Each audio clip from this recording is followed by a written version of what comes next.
Good evening and welcome to the Legion Cantina. In today's episode, we'll be breaking down the final 8 lists from Worlds, seeing if there's any trends between the different lists and what the meta could look like going forward. So, the final 8 lists from Worlds. We had 5 Rebels in there, 2 Separatists and a Gar. As a Rebel player, I was feeling pretty good at this point. The odds are definitely in our favour, but unfortunately didn't quite end up playing out like that. Basically, what I'm going to do is I'm going to go through the lists in kind of the order that they were knocked out of the tournament. So we'll start off with the quarterfinal and then move on to semis and so on and so on. So to start off with, we'll be going through, unfortunately, a couple of Rebel lists in a row. So the first one we're going through is Tom van der Velden, who brought Leia, Luke, and Bad Batch, along with some Rebel troopers, 2 sleeper cell, 3 ATRTs, and a speeder truck. So this list comes in at 12 acts. You've got 1 commander in there, 2 operatives, 3 core, 2 special forces, 3 support, and a heavy. We did see quite a few heavies in the list that made it to the final 8, and I think there's definitely a trend of vehicles that can, because vehicles, as I mentioned in previous videos, can score objectives now. They are just very difficult to deal with and to knock off objectives. You can't panic them, so you do actually just have to get through and fully kill them. And it is difficult to kill some of these big armor 5 vehicles, even with dedicated impact and things like that. In terms of this list, this is kind of how I would build a pretty competitive rebel list. You kind of got all the rebel tropes in there at the moment. You've got your 2 powerful operatives in the operative slot. I mean, I think there is the debate between, do you go Luke, Bad Batch, do you throw Din in there, for instance? I think Din is a very solid operative right now. I think some people are also taking Sabine, who's an entirely reasonable operative as well, although that Courage 2 can be a bit rough. Then you've got your Naked Core, which I think, unfortunately, is kind of the best way to run Rebel Core right now, in my opinion, at least. There's definitely stuff you can do with fleets, for instance. I do like a fleet scattergun. And you can obviously take like Astros and things like that on troopers as well to maybe give them a bit of a role, a bit like how you used to give them like Binocs or the takeover ability back in the day as well. And then you got 2 sleeper cell. Again, I think for me this is kind of the optimum amount of sleeper cell. I wouldn't personally take 3. I think it's just too much to handle up close and personal, but obviously it gives you a huge amount of firepower and does actually make it more likely that at least 1 or maybe 2 of them will get to attack. So yeah, 2 sleeper cell feels very solid. Then triple ATRT laser cannon, again, I think a very solid inclusion. I think it will be nerfed in a couple of weeks, but for now, definitely a really solid option to take. Gives you some really nice range and some great keywords. Like, it's very reliably going to put 2 through against armor and normally gets you 3 if you've got an aim. And then finally, the AA5 with the laser retrofit and onboard comms. I think this is, again, just a solid inclusion. The AA5 giving that transport, probably hitting sleeper cell here. And then just plinking away at range 4, being annoying, maybe giving some suppression, super useful. So yeah, feels like a really classic rebel list. Some nice range bands, can obviously do some work in the up close and personal. And getting improv on Leia is just always really nice as well. Obviously, if you're taking 2 mercs here, she was also got that second command slot for Underworld, so super nice. In terms of command cards, you've got 1 pips into both Lukes, so you serve your master well, and Son of Skywalker. 2 pips, you got Turning the Tide and No Time for Sorrows. I think those are really good inclusions. Obviously, the lack of Underworld on Leia means you can't give that order to Bad Batch, so that's probably hitting a sleeper cell, but yeah, still feels really decent. And then 3 pips, you've got both the Lukes. I personally would have gone for Leia's 3 pip over the Return of the Jedi one, because I think that one is just not very good. But yeah, if you want to guarantee, obviously you'd preferentially give an order to Luke over Leia, so maybe that's the motivation behind it. Yeah, obviously I'm a Jedi is still a phenomenal command card. Maybe feels less good on Op Luke than Commander Luke, but still a really good option to have. And yeah, this list unfortunately was knocked out by a CIS list that we'll talk about later. It was 11-6, so not super close, but yeah, it was sad to see another Rebel list dropping. And you're going to notice a trend here. This is another Rebel list. So this is Han, Luke, Chewie, 2 fleets, 2 rebel troopers with the Ion and the captain, and then a sleeper cell, a pathfinder, and a slinger with big Ewoks. Love that. And then 3 ATRTs with the cannon. Again, it's just a really solid inclusion, and it's always going to give you some nice range for. This one goes to 13 acts, which is nice if you're anticipating lots of 12 act lists, which there were. So I think this is a nice. You maybe sacrificed a bit of raw power to have that early control on turn 1, and the ability to later in the game just have more things running onto objectives. This is Commander Luke, not Op Luke, so 2 commanders. Yeah, and improv on Han, I think is absolutely fine. Double improv, love that. Some pseudo order control and rebels, can't go far wrong. Up close and personal, I think should always go on Han, which is really nice. And yeah, environmental gear makes a lot of sense. Luke with the burst of speed, improv, prepared supplies, and Cs. I think this is great. And on that Han 0 pip turn, you can fire off with Luke as well, and I think that's really useful. So yeah, love that. Chewie with Cs, I think this is fine. You make arguments for tenacity, offensive push, all these things if you want to, but if you just want a bit of order control, absolutely fine. Fleets with nothing, again, if you just want that charge, them lurking around a corner to bog someone down, and occasionally you high roll on those 8 white dice, feels pretty good. The Ion Trooper, I think if you are going to take a heavy weapon, this is the way to go, and the Trooper Captain, just to make sure you're getting your actions in. If you're taking that heavy weapon, I think this makes sense. And then just one of each of the special forces, and I think this is decent. Prepared supplies on Sleeper Cell, I think is a really good idea. Like in this list, they're going to struggle to get orders sometimes, so just giving them that dodge to set up that nimble to maybe keep them going for one more turn can be super valuable. And then I think again on Pathfinders, this is a pretty typical setup. And for my money, I'm actually think that Pathfinders are probably one of the best units the Rebels have access to right now, just for their early game threat and then how consistent they are. I don't know if you necessarily need transponder, but it's never going to hurt to have an extra dodge, an extra aim or something. So super nice. And then big slingers, just super survivable. For the points, I think this comes to it'll be like 55 maybe or something. So yeah, pretty cheap, and 10 wounds with low profile. They're probably not going to do much, but also they're just a lot to deal with. And then 3 ATRTs with the laser cannon. It's a classic. This leans on core a bit more, like you're actually expecting some output from your core, which I think is a different way of doing it. I quite like that the core do different things in this list, so the fleets might be up a little bit closer, or the other option with these fleets is you could leave them further to the back, and then they could charge around the corner and maybe knock something off an objective, so that's quite nice to have. And then those rebel troopers are probably going to be more out in the open, maybe shooting at vehicles, trying to take some actions away. They might not survive the game, but they hopefully might take some actions away from more powerful units. Yeah, I think just with this list, I think the damage output maybe isn't as high as with some of the other lists we're going to look at. But in terms of survivability and getting to 13 acts, I can definitely see the motivation for doing that. And any lists with 3 ATRTs with the cannon is always going to stand a chance. In terms of the command cards, we've got Change of Plans, absolute classic, and I'm a Jedi for your 3 pips. Then for your 1 pips, you got Son of Skywalker and Sorry About the Mess. Personally, I probably would go for You Serve Your Master Well over Son of Skywalker for Commander Luke, just because his damage output isn't as high.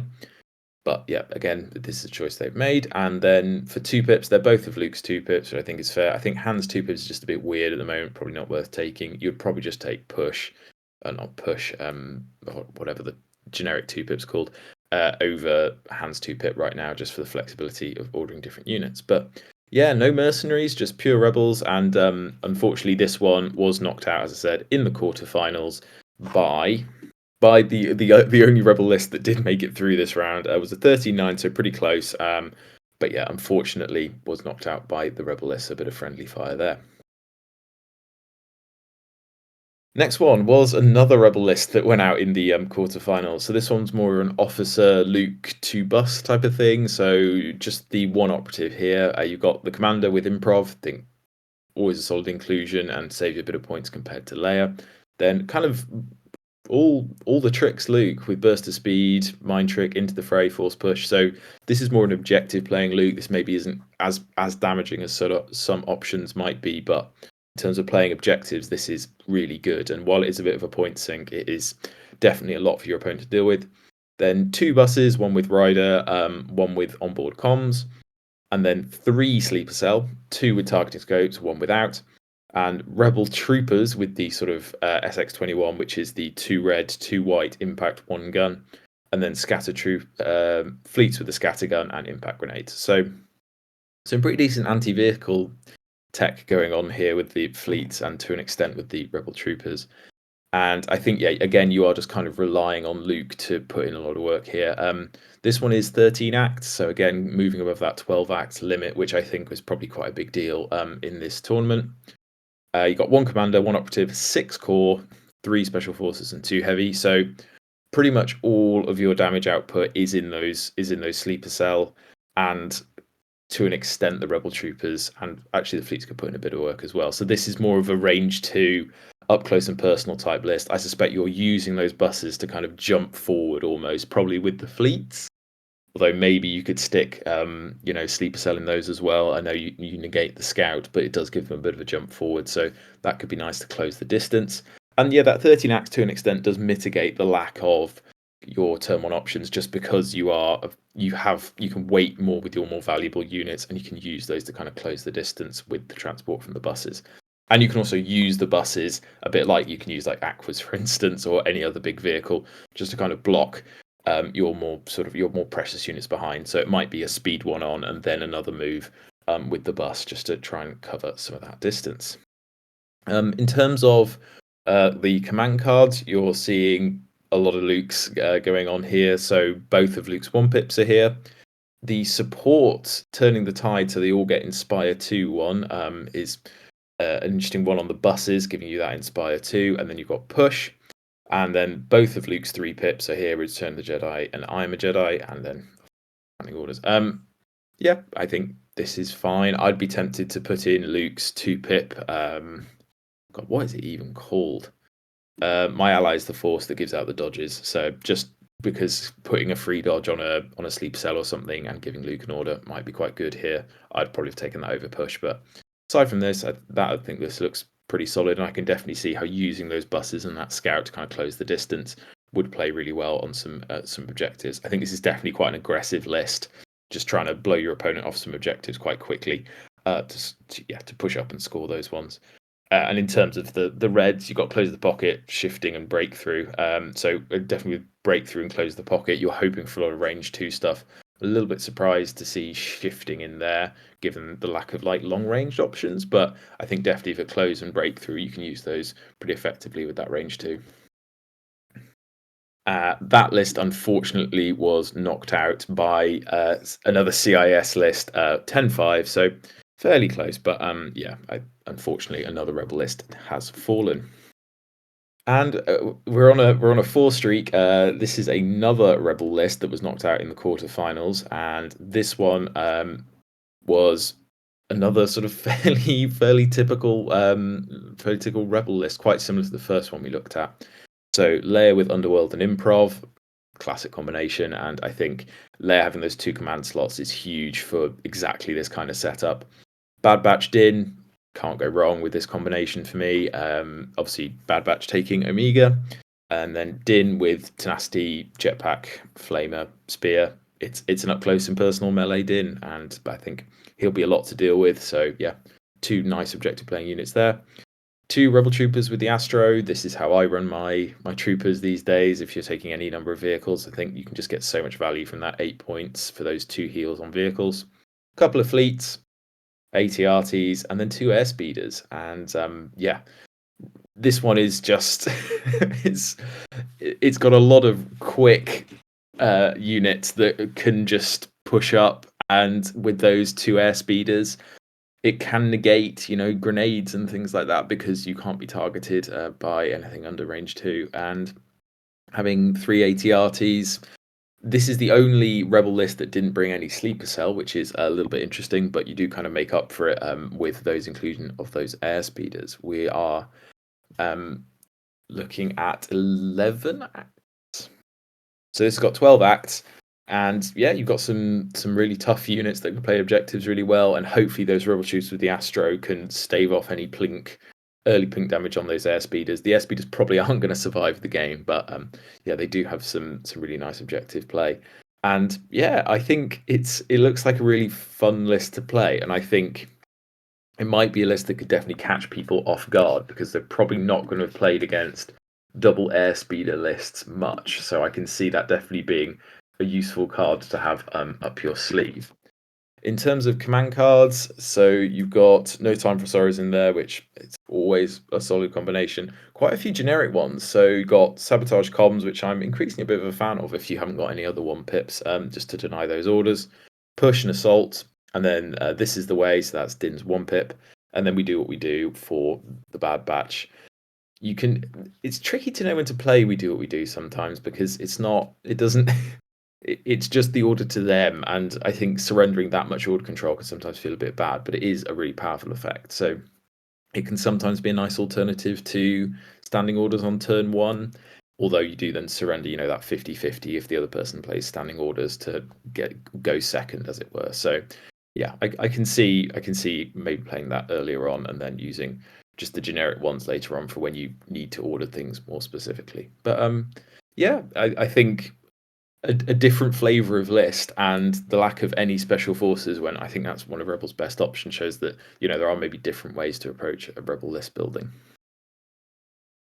This list was unfortunately knocked out by the Gar player, who it was 10-6, so again relatively close, and I think the Gar list was just a really different kind of list to most Gar ones that I've seen, definitely. So I think it would have handled this one fairly well because it had some pretty good access to impact and some nice pierce on those guns as well. So unfortunately, maybe just ran into a little bit of a poor matchup for the Rebel list.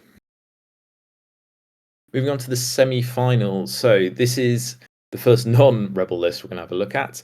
This is the classic flavour of Separatists at the moment, and I think unless there are significant changes in a couple of weeks' time, I think it will continue to be a really solid way to run Separatists.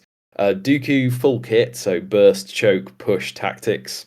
You can get so much value from that Master of the Force with the choke and the push, and yeah, use that burst of speed on that 1 pip turn just to close that distance. Aggressive tactics, because it's normally going to be Dooku giving out the orders. Super attack with improv and transponder. Super attack's great with a transponder because you can just pick up and aim for 4 points basically, and then you can exemplar it out. 1 unit of B1s with the HQ uplink just to get that chain going, then a couple of naked B1s, and then the B2s with the B2 ACM for a bit damage output. 3 droidicas, 2 aquas with the heavy and link targeting because they're going to be getting a fair number of orders in this list. It does get to 12 acts, and this is a lot of stuff to get through for 12 acts. Like, it's a lot of wounds. It's quite a few either armor, shields, or red saves, so a lot of tough stuff going on. And even those B1s, like there's just so many of them, it's such a pain to get through all of them in time. Very often you're going to see, one B1 holding a back objective or something because you weren't quite able to finish off that unit. But yeah, 2 commanders, 6 core, 3 support, 2 heavy, classic, and the order control will be really solid because what you can normally do is you can normally make sure that, for instance, here you may not end up giving the droidicas the orders because you can do, the direct and the HQ uplink to get those chains going as well as your command cards. But then you might just leave, the 3 support in the bag, so you still actually have order control, which is super nice. In terms of the command cards, you're seeing all 3 of Dooku's, and I think all 3 of the super attacks. So yeah, obviously I think you're going to preferentially play Dooku's to get the aggressive tactics off. So I'm a bit surprised maybe there isn't like one more generic one in there just to get the aggressive tactics going. But yeah, feels like a really solid combination to have, and those super attack command cards are also really nice. Yeah, not a huge amount to say about this one. Like, order control is going to be great. It doesn't have the biggest variation in range bands, so I think you might take a bit of damage on turn 1. But after that, you have got some really solid range 3 options, especially with the Aquas and infiltrating and with their decent move speed. And then once they do get up close, they have to deal with some pretty chunky B2 units as well as Dooku. So it does hold its own in that objective pretty well. But I think this will just be one that can get to objectives really effectively, and then it's really hard to actually push them off. So yeah, a really difficult list to deal with, and I can see why it did as well as it did. This one made it to the semi-finals before it was knocked out by the Gar list, which, yeah, and it was a pretty close game. Looks like it was 8-5. So yeah, an interesting one, and did manage to get through, bring them to heal, which is quite a nice one for the Separatists as well. So a pretty close game, and looked like especially with those battle cards. Moving on to the other side of the semi-finals, and this is a Rebel player. This is Luke, Op Luke, and then 3 core, all fleets, some with impact grenades, 3 lots of sleeper cell, 3 lots of ATRT with a laser cannon, and then 2 landspeeders. This just seems to take so much of what Rebels do well and just try and fit it all into one list. Essentially naked core, apart from the impact grenades for when you know you're a bit desperate, you need to try and kill a vehicle up close and personal. The output with the 3 sleeper cell, the land speeders, and Luke is pretty scary. And with those land speeders, basically you only really need them to survive like 2 or 3 turns, and then you just pop the Astro, go out in a blaze of glory, all while doing loads of damage to a big vehicle or something. So that could be really nice. I'm a little bit surprised by the lack of repair in here, given how many vehicles there are, but you are really tight for points on this. The only real alternative, I guess, would be to drop push on Luke, but I can understand why for that objective play and the way this Luke is set up, burst mind trick, push into the fray, same as the Luke we looked at earlier, that you'd want to run it this way. But yeah, it's I think double land speeder is maybe a tricky thing to get value from, but if you are good with land speeders, I can definitely see how the output from those could be pretty crazy and might be enough to actually carry a game through by itself. In terms of command cards, you've got again the Inspire 2 pips to vehicles, just to make sure, I guess, you're not getting suppressed. Then Return of the Jedi and I'm a Jedi, so both are Luke's 3 pips, and both are Luke's 1 pip, and full of surprises, so that extra defensive tech on Luke as well. Again, I personally would probably have taken my allies the Force for the dodge 2 pip, just to pop an order on Sleep Cell or something. But if you are focusing on Luke, I can understand why you would want to take this one as well if you're anticipating a big defensive turn from that one. But yeah, it looks like a really cool list to play, and it did really well in its game. It was 10-all in this one, so I assume just came down to kill points. Yeah, a really close game, and we were so close to actually getting a Rebel list into the final, but all 5 of the Rebel list weren't able to quite make it through to that final. So then we come to the final game. This was Separatists versus Gar, and we'll go through the Separatist one first. Should be noted, again, a really close game. The result of this one was 11-10 in favour of the Gar player, so it must have been a really exciting game to play and to watch. So yeah, really close, and yeah, as you would expect when you're getting to the final table of this kind of event, that it would be a pretty close game. So this is another classic blend of separatist stuff. Bit of a different take on the core options, but yeah, you've got Dooku, Super Tac, 2 lots of Black Suns over the B2s, which I think's a bit interesting, and maybe hurts your ability to give them orders a bit because there's no underworld connections here. So yeah, a bit of an interesting decision there over the B2s. And then 3 B1s plus a B1 with the medical droid, 2 droidicas, 2 Aquas. So again, very similar to the previous separatist list we looked at. Dooku not taking the aggressive tactics that we saw previously, probably just a little bit expensive at 15 points. I can understand wanting to save some points here. But yeah, the BSEs with the scattergun and the Vigo is really nice. And again, for that range 2 punch, it feels super scary to deal with, and especially with the emergency stims as well, they're actually quite hard to fully wipe from the board. So yeah, a really nice unit to have sticking around and pretty scary for any army in the game to have to deal with. 4 B1s just for a bit of nice order control, and the medical droid, if Dooku takes some chip damage early or something, they could always dive in and save him, and those wounds on Dooku are super valuable, so I think a really nice inclusion. 2 droidicas and 2 Aquas with the heavy, again, feels like a pretty classic combination, and I think ideally, obviously, you'd have 3 droidicas, but then you'd have to make cuts elsewhere, so I can understand why just the 2 here. This does get to 12 acts, and again, it's a lot to get through for 12 acts. There's some really nice damage output here as well, and the survivability is really strong. So yeah, an uphill struggle for any list to have to get through this one. And as I've said here, I think just the survivability of this list would be pretty crushing to deal with. In terms of the command cards, we've got all three of Dooku's in here again, and all three of the super attacks. So, oh no, mechanized incursion over the 1 pip. But yeah, aside from that, you've got all of the command cards you would expect. And yeah, I think mechanized incursion again, just for a bit of extra order control. Even though you do have some really nice options, maybe it's just the lack of HQ uplink on one of the B1s that's probably been cut in favor of the medical droid. That just means maybe you need that extra order control on that 1 pip. But finally, the world's winning list, and it was the only Gar one in the final eight, so the odds were pretty stacked against this list. And it's not the kind of Gar list I expected to go this deep. So yeah, fair play for this list, because I would not know either how to play this list or approach this list either way. So you've got Obi-Wan Kenobi just with Force Barrier, nothing else, which I can understand because you've spent the points effectively elsewhere. But yeah, really interesting. And then Cody again with no upgrades, so he's just acting as that kind of range force sniper, inverted commas, and he is really effective in that role, especially when fired up by some of his command cards. Then you got three clones with scatter guns and impact grenades, so a bit of anti-vehicle tech in there. And then one of them does take a clone medic. Again, I'm guessing just for that one wound heal on Kenobi or something, just to keep him going that little bit longer. Three arcs, one clone commando, and two heavy with the two ISPs with the missile pods. Again, some really nice anti-vehicle tech in here, and you could really chew through some vehicles pretty quickly.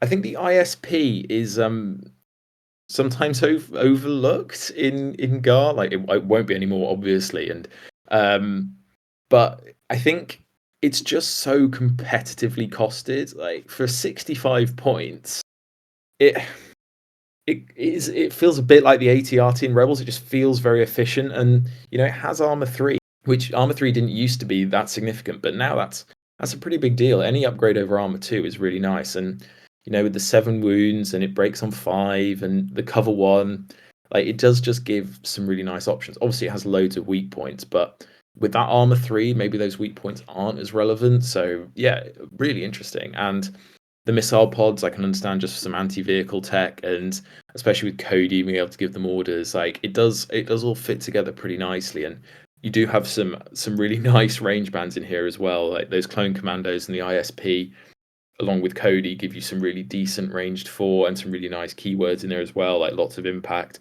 because you can gunslinger at range 4 with that. So you effectively get 2 lots of 2 red dice with impact 2, a surge to hit, so you're nearly always guaranteeing 4 hits through armor. And while it is 90 points, that's not crazily expensive. And I think ISPs are a bit interesting, because if you do leave them exposed earlier in the game, they probably will go down. But if you hold them back a bit more and then push them up, I think they can definitely kind of cling on pretty well with that 7 health and those the armor 3. And yeah, on the other end of the scale, the triple shotgun, the arcs, the Kenobi give you some really decent tools for getting up close and personal. So it kind of has both of those things going on as well. And I could see, like, facing into this list, I wouldn't quite know where to start. Like, I wouldn't quite know what to deal with. So yeah, it is a really interesting list to come up against. And you've got, as you would expect, your 3 Kenobi cards, and you've got your 3 Cody cards. So yeah, I think it works really well, and you're going to get really good value from those with Cody and with Obi-Wan. So yeah, I don't have a huge amount to say about this list, because I've never played against anything like it, and I've never played with anything like it. So it is a cool list to see doing well, and I'm glad it's not just a kind of maybe more generic like Rebel and Separatist list that maybe I think people thought would kind of dominate at Worlds that went all the way. But yeah, super close game on that final one. So 11-10, and yeah, the kill points were a bit skewed. So yeah, really close, and nice to see something else going on and winning. In terms of the sort of patterns that we saw, like there's a lot of heavies in these, a lot of 2 heavy lists, and with Rebels, a lot of ATRTs, a lot of sleeper cell. I think we will see those get a bit of a nerf. I don't think the World's results will have that much, if any, impact on the nerfs. I reckon those are probably all already been predetermined. So I don't think there will be any knee-jerk reaction to these. I don't think you're going to see ISPs get hit, for instance. I don't think that's going to be a result of this. And yeah, on the separatist side, you are seeing, the Aquas, the Droidicas still shining through, and Dooku seems to be a bit of a staple right now. I think if you're not running EXD, I think Dooku is definitely the way to go. I think he's tough, he's got good command cards, and he has pretty good damage output. So yeah, while he is expensive, I think it's definitely the way to go. In terms of GAR lists, obviously, as I said, this isn't a typical GAR list. I was more expecting either an Anakin or a Rex type list to maybe be the GAR go to, but I think Obi Wan is definitely a legitimate option, and his defensive tech is just so strong that I think it does let you keep your units going longer than they really have any right to, as it were. And yeah, I think I understand why having Obi Wan as a sort of a back marker and a linebacker to keep your unit safe. He's not necessarily going to be diving in, right? He doesn't have the damage output, but something to keep the rest of your army going makes a lot of sense. So yeah, nice to see Rebels pushing on towards those final tables, but didn't quite have the gas to get across the line. And obviously, really well played to everyone who made it this far. It's an incredible achievement to like get to this stage of Worlds. And any comments I'm making are just more me thinking aloud about like how I build my list and stuff like that. No critique of anyone. Obviously, they're all definitely better at the game than I am. In terms of stuff that's coming up on the channel in the next few videos, I've got a video just looking through some more Longshanks data, which is interesting to me at least. I'm hoping is interesting to you guys. And then by that point, we probably will be getting towards the time when I'll do videos about the points changes and things like that. So really interested to see how those go down. And then hopefully there'll be some more unit guides and stuff like that coming fairly soon as well. Drop any thoughts or anything in the comments below. I'm really interested to hear what people think of these lists. Like, there are some definite tropes in there as well, but there are also some different approaches to list building and things like that. And I'm really interested to hear what you guys have to say. So yeah, thank you for watching, and I'll see you for the next one.